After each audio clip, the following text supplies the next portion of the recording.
Assalamualaikum warahmatullahi wabarakatuh. Anak-anakku, berjumpa lagi dengan Ustazah Farah. Kali ini kita akan belajar sejarah kebudayaan Islam. Pertama yang kita pelajari yaitu tentang membina masyarakat Madinah. Rasulullah Shallallahu Alaihi Wasallam membina masyarakat Madinah yang terdiri dari dua kaum, yaitu kaum Ansor dan kaum Muhajirin. Kaum Muhajirin adalah kaum muslimin Mekah yang ikut hijrah bersama Rasulullah. Sementara kaum Ansor adalah kaum muslimin Madinah yang membantu Rasulullah dan juga membantu kaum Muhajirin. Nabi Muhammad SAW telah melaksanakan tugas berdakwah selama kurang lebih dari 13 tahun di kota Mekah. Namun kemudian diperintahkan untuk hijrah, yaitu atau pindah dari kota Mekah ke kota Yastrib yang sekarang disebut dengan kota Madinah.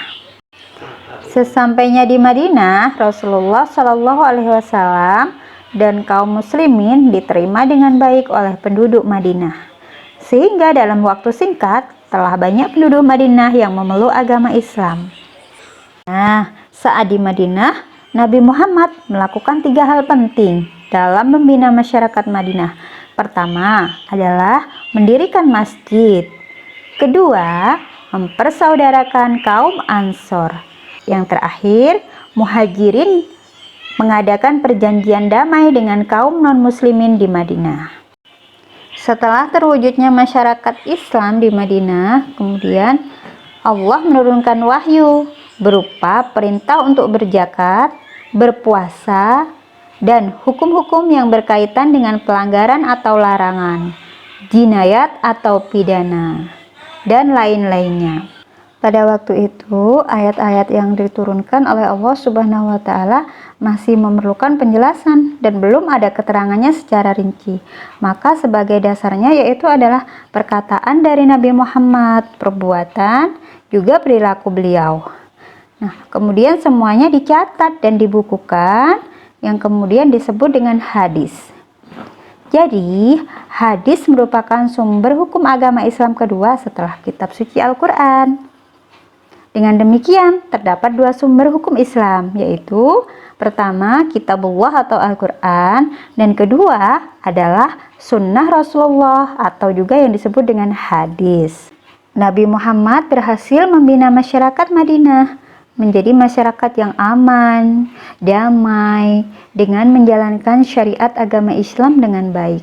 Langkah pertama Nabi Muhammad ketika di kota Madinah adalah membangun sebuah masjid untuk tempat beribadah. Masjid yang pertama dibangun adalah Masjid Nabawi. Nah, Masjid Nabawi ini didirikan di atas tanah milik 2 orang anak yatim dari Bani Nazar. Saat mengetahui Nabi Muhammad ingin membeli tanah tersebut, kedua anak itu hendak memberikannya kepada Nabi Muhammad, namun beliau menolaknya. Kemudian meminta petunjuk kepada Allah Subhanahu wa Ta'ala dengan untanya, yaitu yang bernama Qaswah. Ketika itu berjalan dan kemudian berhenti di tanah tersebut. Akhirnya Nabi Muhammad pun menetapkan bahwa tanah itu adalah tanah yang dikehendaki Allah untuk mendirikan sebuah masjid. Dalam pendirian Masjid Nabawi, Rasulullah bersama kaum Muhajirin dan kaum Ansar bergotong royong dengan memikul bata, membuat dinding, memotong pohon-pohon kurma untuk dinding masjid. Masjid Nabawi selain sebagai tempat beribadah juga dipakai sebagai tempat untuk pembinaan agama, juga untuk tempat bermusyawarah dan memutuskan perkara, bahkan menjadi pusat pemerintahan Islam kala itu. Di sebelah Masjid Nabawi, kemudian Rasulullah membangun sebuah rumah untuk tempat tinggal beliau dan keluarganya. Nah, di sampingnya terdapat kamar-kamar yang digunakan oleh para sahabat waktu itu yang belum memiliki rumah dan juga digunakan sebagai tempat tinggal kaum du'afa.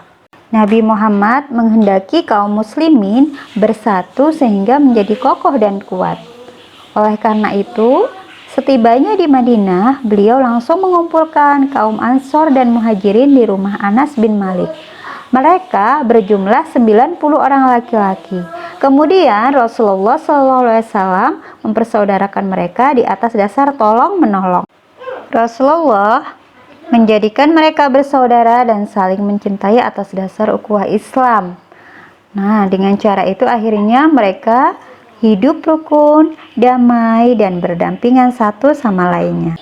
Dengan dipersaudarakannya kaum muslimin, Ansor dan Muhajirin, maka keadaan sosial ekonomi masyarakat terbina dengan baik, di mana saat itu mereka tidak membawa harta dan juga kehilangan pekerjaan, tetapi kaum Ansor menolong sehingga mereka memiliki mata pencaharian dan pekerjaan sendiri. Akhirnya masyarakat kehidupan sosialnya pun dalam keadaan damai, aman, dan tentram berdasarkan prinsip hidup yang islami. Dalam kehidupan sosial, Nabi Muhammad juga menganjurkan kepada mereka yang kaya untuk mengeluarkan zakat, yang selanjutnya diberikan kepada fakir miskin, agar kaum muslimin saling menolong dan membantu. Untuk menciptakan kesejahteraan masyarakat juga, Rasulullah mendirikan Baitul Mal pada tahun kedua Hijriah, yaitu semacam lembaga keuangan yang mengatur setiap harta benda kaum muslimin. Rasulullah juga menyerahkan segala urusan keuangan negara kepada Baitul Mal, juga mewajibkan zakat kepada kaum muslimin yang sudah mampu. Zakat dari kaum muslimin tersebut disimpan dan dikelola di Baitul Mal, kemudian disalurkan kepada kaum muslimin yang membutuhkan. Demikian kisah Nabi Muhammad SAW dalam membina masyarakat Madinah. Anak-anakku, itulah indahnya dalam persaudaraan, di mana di sana ada tolong menolong, saling menghargai, saling membantu. Ustadzah akhiri. Assalamualaikum warahmatullahi wabarakatuh.